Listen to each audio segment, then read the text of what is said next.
So thank you so much to the Marion County Soil and Water Conservation District and to Jenny for inviting me to give you this talk today.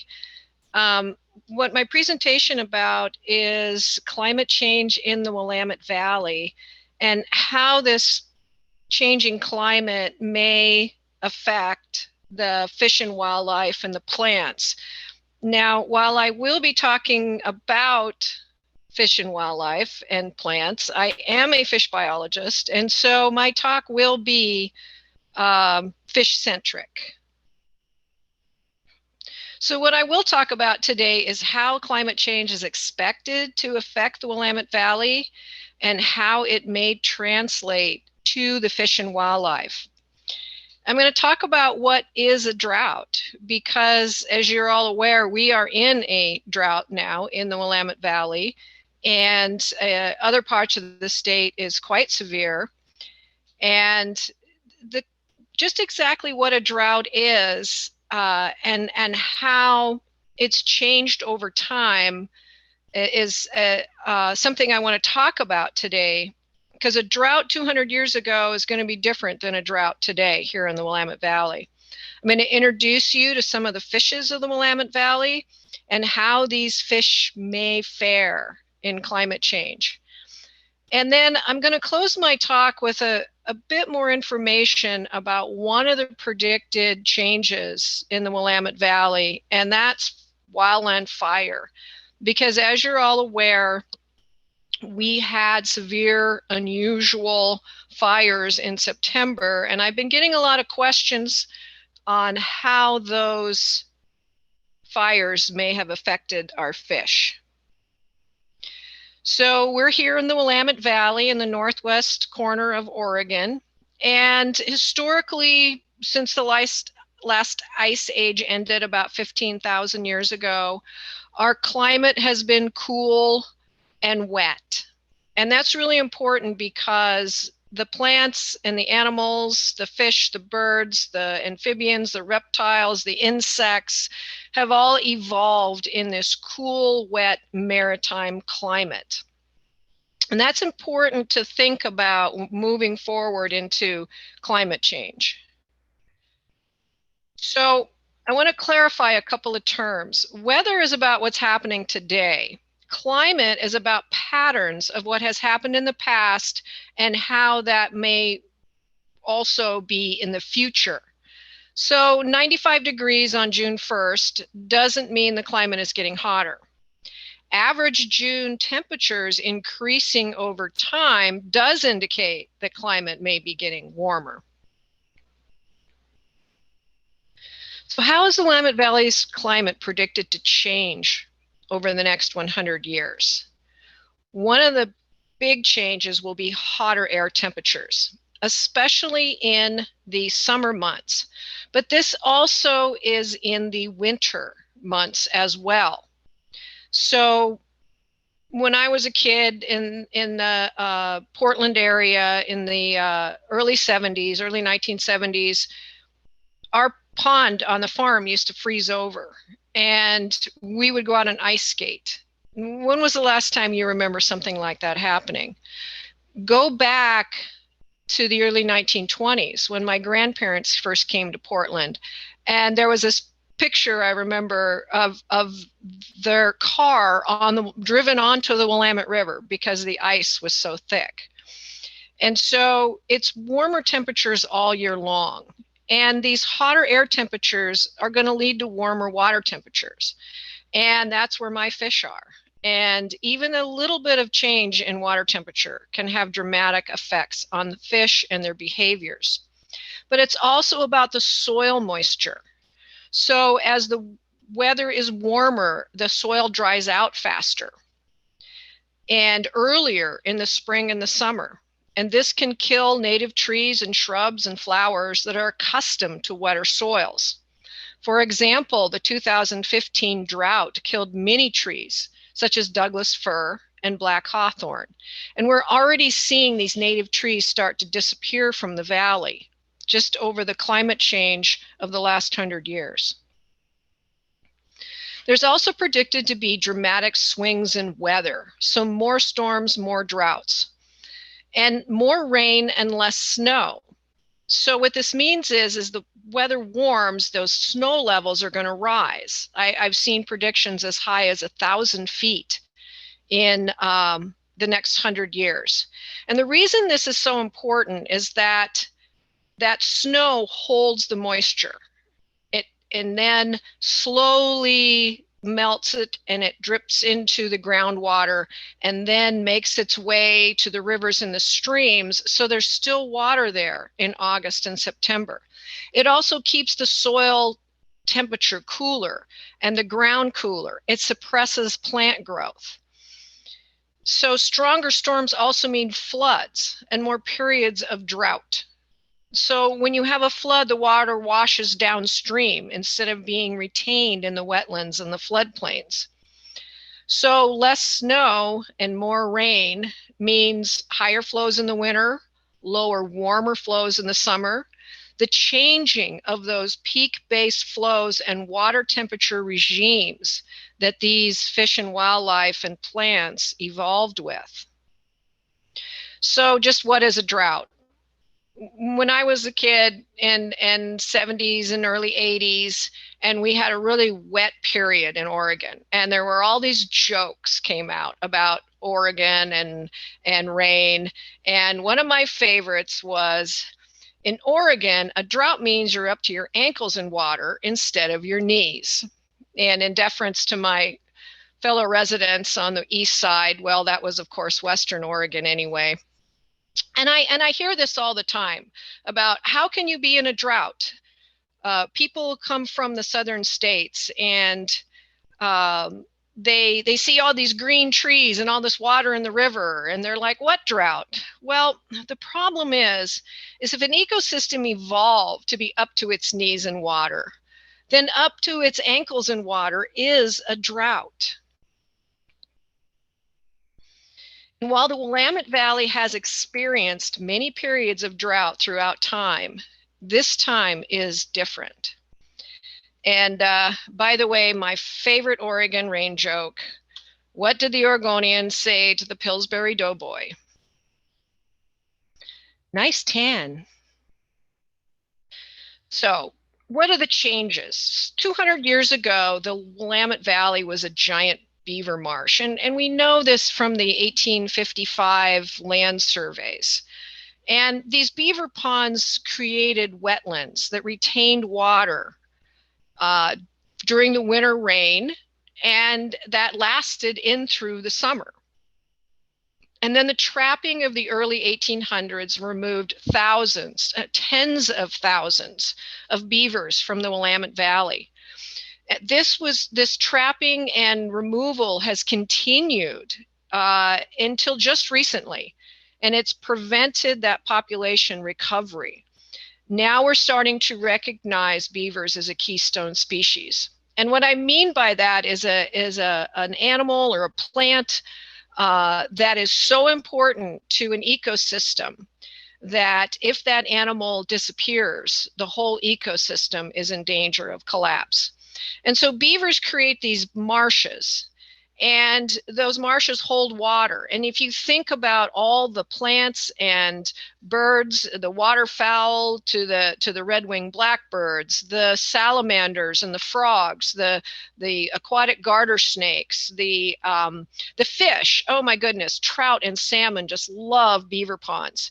And those, for the large part, have all disappeared from the landscape of the Willamette Valley.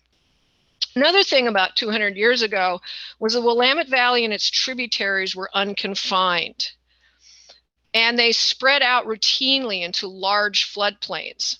So annual flooding recharged the springs and the wetlands that then supplied the cool water to the river and its tributaries in the summer months.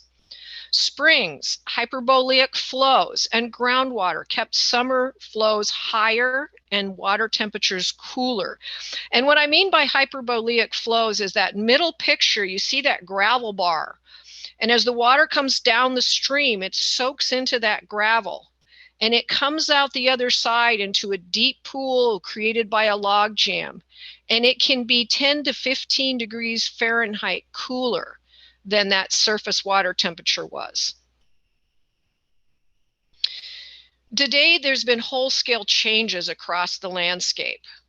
One of the big ones that has a major impact on the amount of water is the water withdrawals from municipal and agricultural uses.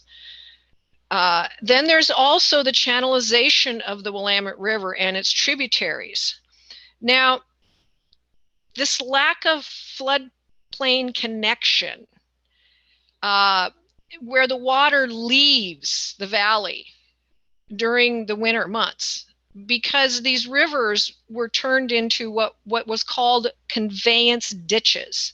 They were straightened, the log jams were removed, they were dug out and hardened with riprap just to move that water away, because the idea at the time was flooding was bad and we had to prevent the flooding. And so there's also the challenge of the urban environment with the impervious surfaces. Water that simply does not soak into the ground because it hit pavement or a sidewalk or a rooftop. And then it runs directly into a storm drain and directly into a river. And then it all flows to the ocean instead of being retained. And if you look at that picture of the flooding creek, you can see that road right next to it. And that's what's confining that creek from its historic floodplain. If you look at the middle picture of that straightened stream with no large wood jams and no trees around it, that's a conveyance ditch. And so the same amount of snow and the same amount of rainfall today is going to be very different than that was 200 years ago. And so a year like this would not have as severe of drought conditions in our rivers and streams as it will now. So what does this mean for the fish and wildlife? So climate has changed many times in many ways over time. We all know this. And many plants and animals have gone extinct due to that climate change. So looking forward into the next 100 years in the Willamette Valley, what's critical is the speed of that change. Is the change occurring over decades instead of millennial? And can the fish or plant or bird or frog or snake or deer adapt fast enough to that change to survive?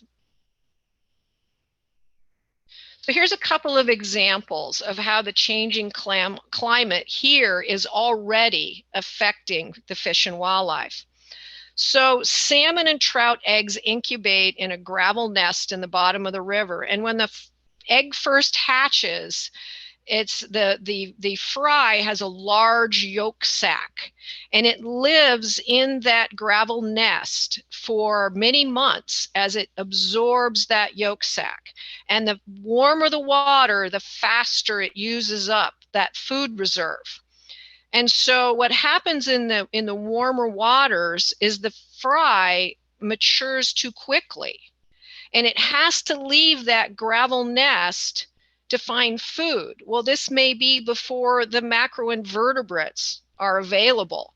It might be when there's still a lot of flooding going on and the fry aren't able to sustain those kinds of flows and they get washed away. Another change that's happening right now is the tree buds and flowers are breaking out earlier in the spring. And the insects that are drawn to these flowers to pollinate them may not have hatched out yet. And the migrating birds that are looking for those insects and those flowers may be arriving at the wrong time. For example, the rufous hummingbird that's migrating from Central America to Canada may show up here after the flowers have bloomed and their food supply has been affected. So for fish, it might help that they've evolved in the Pacific Northwest with change. And that's because we live in a stochastic environment with events such as fires and floods and droughts and earthquakes and volcanoes for thousands of years. And having involved in this changing environment, the fish have developed life history strategies to survive and even thrive. For example, our trout and salmon species have these multiple life histories, behaviors that can be very different even within the same species. So for example, in the cutthroat trout, here in the Willamette Valley, you have two distinct populations. You have a resident that lives its whole life in the headwater streams up in the mountains. And then you have a fish from that same headwater stream that will go down into the big river. And then when it's time, it will grow much larger. And when it's time to spawn, it will return to that headwater river. You have our anadromous fish, like the salmon and the steelhead. Now, the steelhead have a resident life history called the rainbow trout that lives its whole life in fresh water while the steelhead goes to the ocean. Within salmon species, like for example, the fall versus the spring Chinook. So we have spring Chinook here in the Willamette Valley, but on the coastal rivers and in the Columbia, you have a fall Chinook as well. These fishes' behavior is very different. So fall Chinook come into the rivers in October, November, they spawn, they die. And then their juveniles spend one winter in the fresh water and then go to the ocean. Spring Chinook salmon, on the other hand, come into the rivers in May and June. They just wait until September and they spawn. And then their juvenile fish, their young, will spend a year and a half here in the Willamette Valley in fresh water before they go to the ocean. Very, very different behaviors in the same species of fish. Likewise, the winter and the summer steelhead. Now, our winter steelhead are the ones who are native here, but in the coastal rivers, you'll also have a summer steelhead. And the winter steelhead, they're coming into the water, the fresh water, returning from the ocean to, and they, in January, February, they spawn and then they go back to the ocean. Summer steelhead, they come into the fresh water in June and July. They wait until January, February, then they spawn and they go out to the ocean. Once again, very different behaviors because survival in nature requires flexibility, especially when you evolve in a stochastic environment. And this ability to evolve may help the fish survive climate change.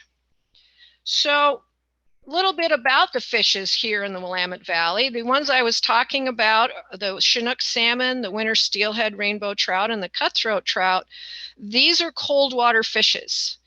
Water gets over 65 degrees Fahrenheit, they start to get uncomfortable. It gets over 70 degrees, they start to get sick.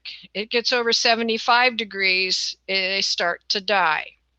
And so they really need that cold water, which is why historically those wetlands and beaver marshes were so important to them in August to September, because not only did they supply water, they supplied cold water for these fish.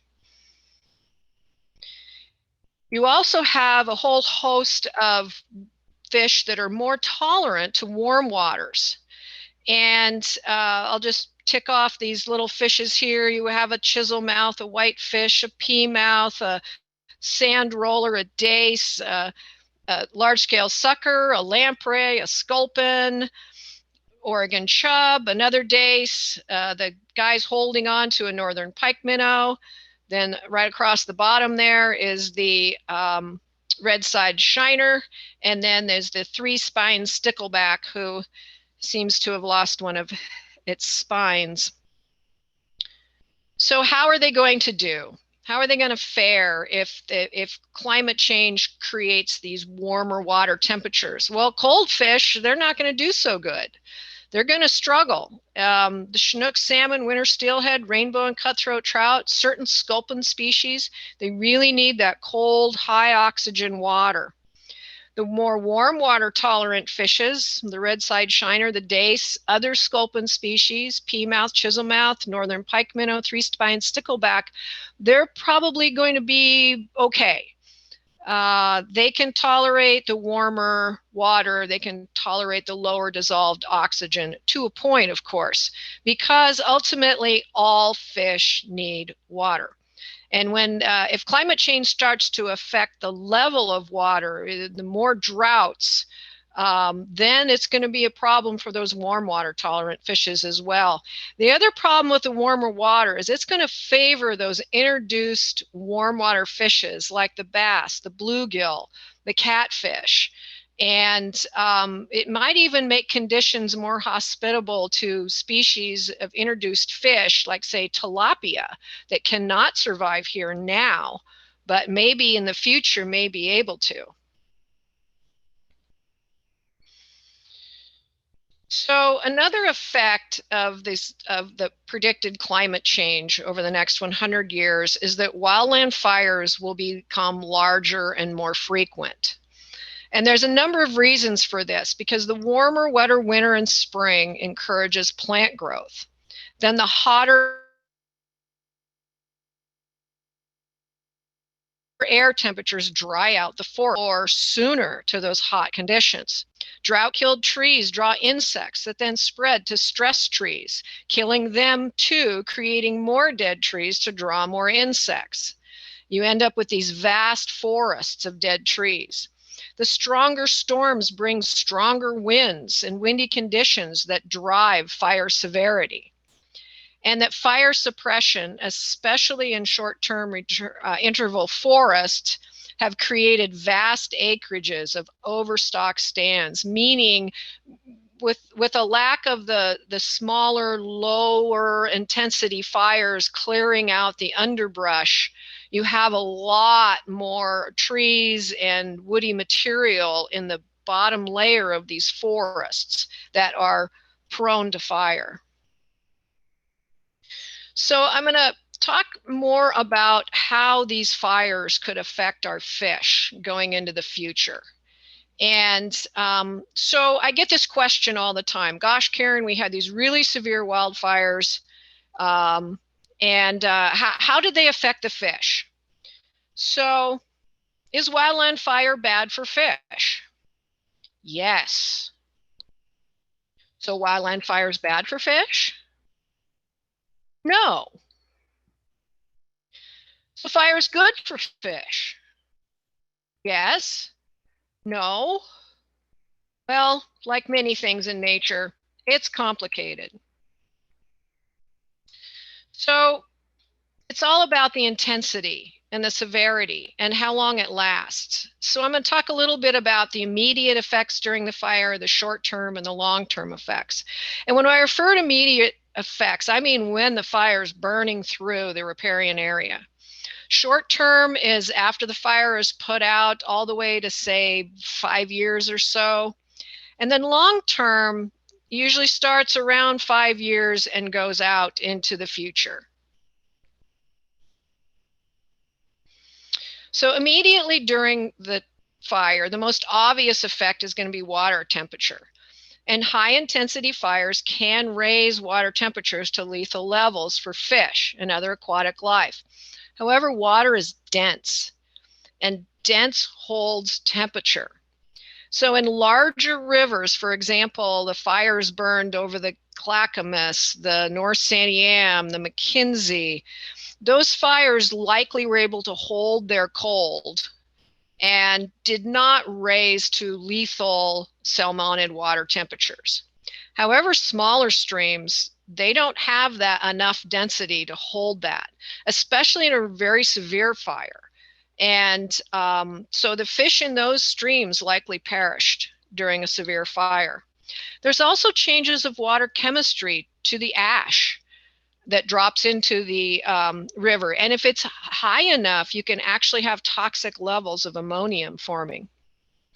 The smoke on the water, now you might think, how much effect could that have? But if you think about the Willamette Valley and how long we had that smoke trapped, it can actually reduce the solar input and lower the water temperatures. It can also change the water chemistry from the increased nitrogen, and that can form into ammonium and be toxic. It can also decrease the oxygen transfer from the air into the water. So short term, the big concern is the sediment and the debris running off of the hill slopes that no longer has that cover. And it's highly dependent on how much rainfall you have. Now, I spent a lot of time up in the North Santiam, Little North Fork, after the fires, kind of keeping an eye on things. And I did not see a lot of runoff, even after we had a couple inches of rain just after the fire. And this was likely because of the needle fall, that those small conifer needles, billions of them, dropping off of the trees and forming a cover over the soil that prevented that rain from displacing it. So we did not see a lot of turbidity in the water after the fires. The water temperature moving forward into the next 3 to 5 years is likely to increase in the tributaries because of the lack of shade. And the water chemistry can change because everything in those houses that burned, the vehicles, the furniture, the wiring, that it's all ends up in the water. And some of those chemicals like copper and aluminum can be toxic to fish. In the short term, we expect to see an increase in water volume, and we already have. And that's simply because you don't have all the trees and shrubs and grasses pulling that water out of the soil.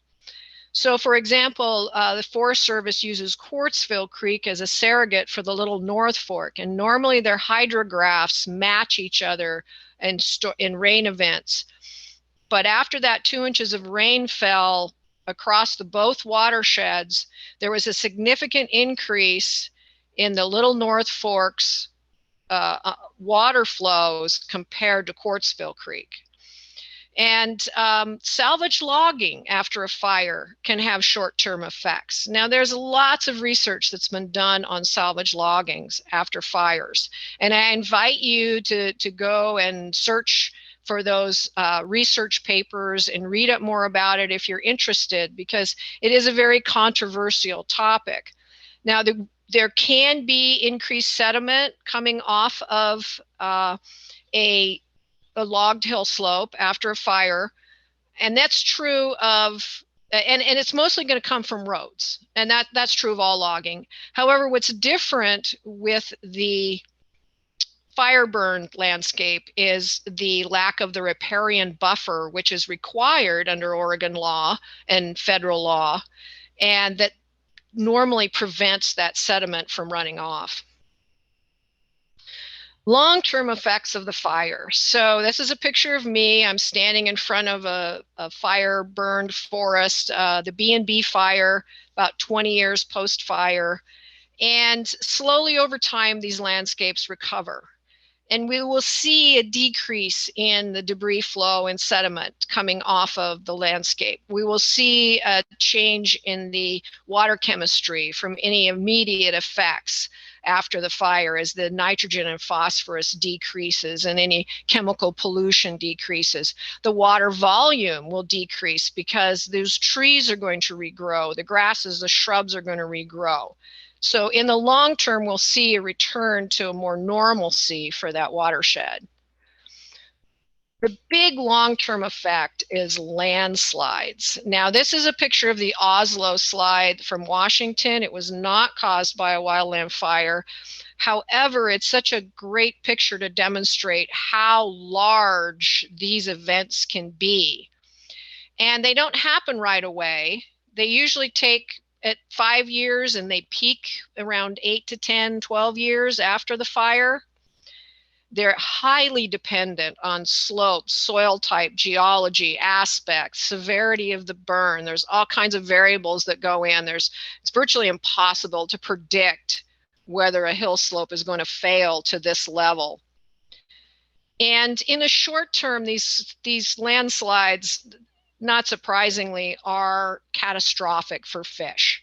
They can bury the fish, they can increase the sediment in the river to the point where it'll It'll bury the fish's nest in the gravel, where it could even affect the fish's ability to breathe. Slides can block upstream passage for many years, as for fish needing to migrate upstream. If you remember me talking about those life histories of the cutthroat trout, where one of them migrates to the big river and then wants to go back to its headwater stream, or the iconic salmon runs of the fish returning from the ocean and migrating to their spawning grounds. But in the long term, these landslides are stupendous for the fish. They supply the large trees and the woody debris for log jams. They supply the coarse sediment for fish and macroinvertebrate habitat, the fish nests, the gravel bars for the subsurface flows, the pools around the log jams. The watersheds in the Pacific Northwest, the geofluvial morphological process that creates this iconic salmon habitat and fish habitat in the Willamette Valley is disturbance driven. And it's hard for us to appreciate this because our life span is so small compared to geologic time. So it would be different if we lived to be 500 years old. And if a huge landslide happened and it blocked the little North Fork River, and I would look at it and I would think, oh, I'll be back in 100 years and there's going to be great salmon habitat and I can go fishing again. But I'm not going to live 500 years. And so it's really hard to think that we may have these catastrophic events.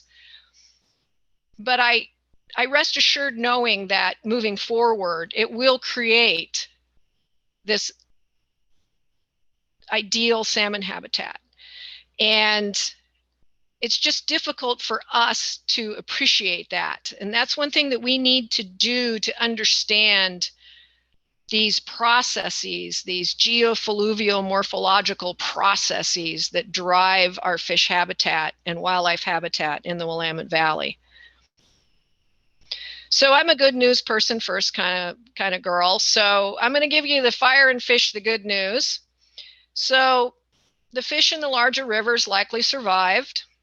The turbidity did not increase to harmful levels during the winter rains and snow melt because of the needle drop. The increase in flows in the rivers and streams will be a good thing in the short term. Fish need water. It will help compensate for some of the negatives from the fire. That increases in nitrogen and phosphorus from the ash fall and from the ash running off of the hill slopes. It drives the lower trophic level of the food chain. And that means there'll be more macroinvertebrates, more aquatic insects and worms and other little critters that the fish eat. And the future landslides in the long term will provide for high quality fish habitat. The bad news, fish and tributaries likely did not fare well if the fire burned through at a high intensity. However, they'll be back, if not already. Contaminants from the burned houses, vehicles likely entered the rivers, streams, possibly harming fish. The lack of shade could cause higher water temperatures in the future, especially in the tributaries. And the landslides could have immediate catastrophic effects to fish and other aquatic life.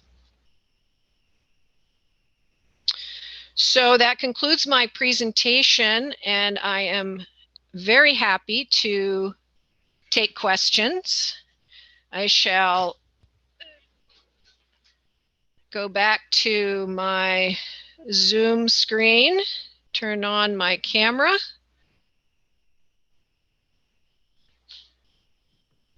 Stop share. Oh, I feel so empowered by learning this new technology. You did great. Okay. I also want to make sure, you know, I learned something new today as well, and I should have implemented it. So I want to apologize There are live transcriptions. I just learned how to enable them on the settings for Zoom. So next Lunch and Learn, those will be in play. So it is empowering to learn new things. If y'all have questions for Karen, we have time for that. You can unmute and ask. It'd be great to hear some voices. Yeah, I threw a lot of information at you, and of course it was fish-centric. If you have questions about other plants and animals in the valley, I can certainly take a better than average man knowledge on the street stab at it.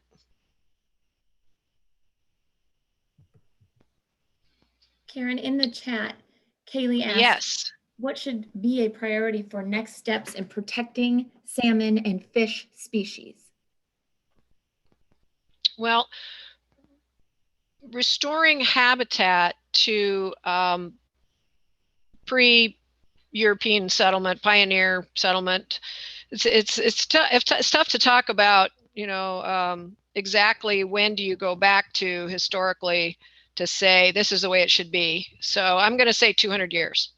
So let's go back 200 years and think about what the valley looked like. And so anything we can do to restore the habitats where they're available to that condition.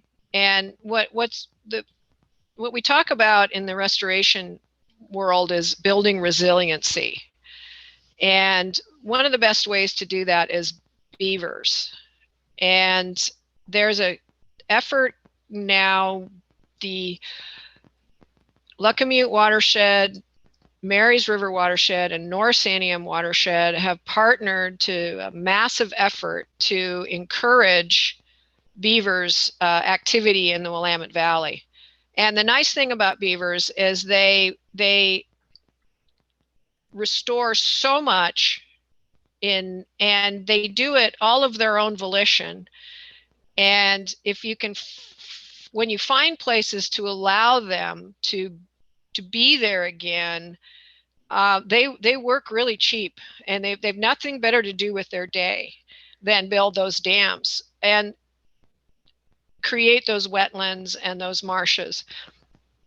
However, there are issues with beavers, and so the efforts of these watershed councils are going to be working with landowners. For example, if you just spent $1,000 planting a whole bunch of wonderful trees and the beaver come in and mow them all down, you're not going to like that very much.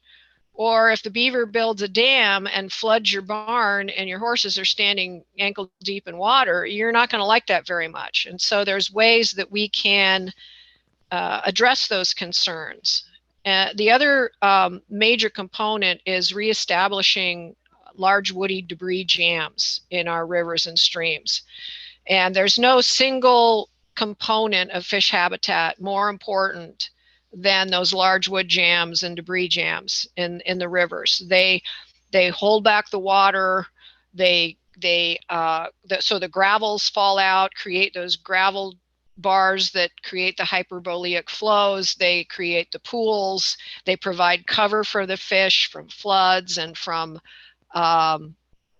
predators. And so encouraging large woody jams and encouraging beavers in order to build that resiliency across the landscape. And then also finding ways to minimize our human impacts. Number one, above and beyond all else, find ways to use less water. That's the most important thing.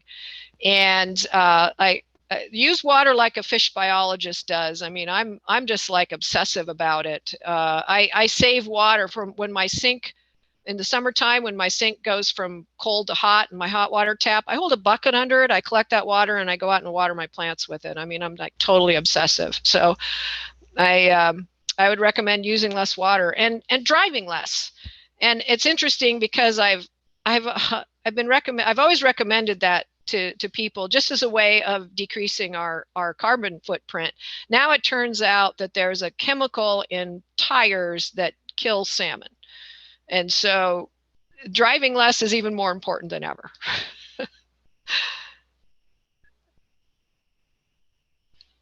So there's another question. How habitat, see where we have there been any studies being done now in the Santiam River by the fish trap or pack settle park? How long will it be before the river is open for fishing? Well, the river is open for fishing as soon as trout season starts. We have not closed, ODFW has not closed the river to fishing. The challenge is, of course, getting down the river.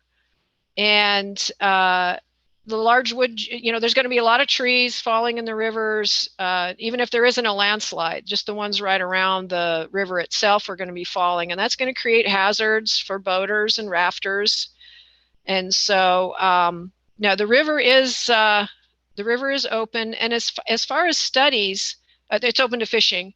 And as far as studies, there's water quality studies being done by the Department of Environmental Quality to continue to monitor over time. It takes a while for these chemicals to make its way from, say, a burned home site into the river. And so the Department of Environmental Quality is watching very closely to see if there's any increases in toxic chemicals. Are there trainings out there for municipal folks to learn more about ways to work with beavers? So I did talk about that just recently, and so I'm not sure if I completely answered the question. I had mentioned the watershed councils working with landowners to address some of the issues, and like the trees being eaten or the water being backed up. And so I would invite you to reach out to your local watershed council. I'm not sure where you're located, but to ask what kind of programs and information they have. Oregon Department of Fish and Wildlife has some information, flyers available and online about living with beavers. And as far as trap and remove, yeah, that's a problem. Cities are still, they have to deal with the negative effects of beavers so much. And so they tend to remove those beavers, and relocating beavers is very difficult and challenging if you're going to be successful. And so oftentimes the advice, somebody will say, oh, just remove them, put them in another place, but that's very complicated. And yes. So let's see. If Pack Saddle Park is closed and whole Santiam River Valley along with it, the rivers are open, but how about access to shore fish? So the other issue, of course, with fishing on the North Santiam River is it's hard to boat on it, and all the public parks are closed. And so I don't really have a good answer for that. As far as this coming summer and how quickly those parks will open up. The good news is there's a major effort right now at Fisherman's Bend and at the North Santiam State Park to clear out the fire-killed trees and open up those parks to public access once again. There's also a few places along the river that you can still access it, like in Lyons, Mahama, and Staten. So yeah, good luck with that. And I mean that in a good way. I'm sorry that sometimes that statement could be negative, but I meant I hope you have good luck and stay safe in fishing. But as far as the regulations go, the river is open.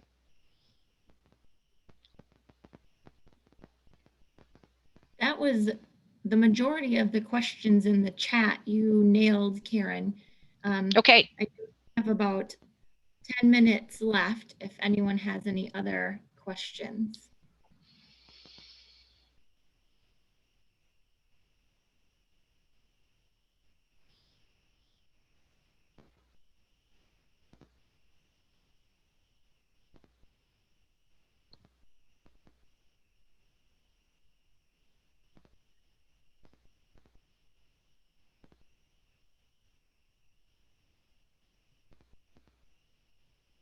I will take just a minute, Karen. One of the things that our staff has been doing, specifically Jenny Meisel, has been in the fire burned areas doing plant surveys and working with landowners for grants to put more riparian buffers, native plants back in the ground to do exactly what you talked about in the program. Not only does it save soil, it will help filter that water before it gets to the river. So those are options. If you happen to know anyone in the fire area, they can reach out to their SWCD, whether it's Marion, Lynn, or Lane, and we can help not only with education and technical support, but with finances potentially in the next round of grants.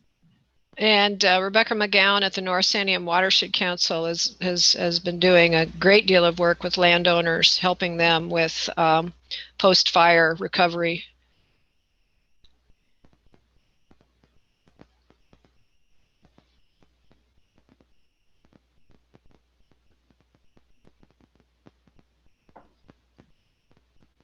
Kaylee, if you're looking for some Beaver education that you could use as training, his name is escaping me right now. Brian Bangs did a fantastic benefits of Beaver webinar that you can find if you Google search that. So look for Brian Bangs and his Beaver program. A lot of overlap with what Karen mentioned, but that's a great one.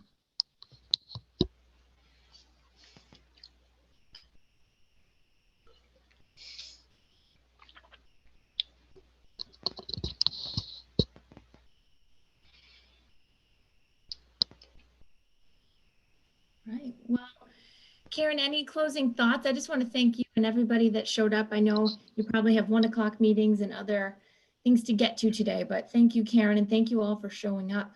Appreciate it. It's been my pleasure to talk to everyone, and I'm always available. I am the Salmon Trout Enhancement Program or STEP Biologist at the district office in Adair Village. I cover from Salem to Eugene, from the Coast Range to the Cascades, and all the water that flows and all the fish that live there are my fish, and I take care of them. So never hesitate to reach out if you ever have any questions or concerns.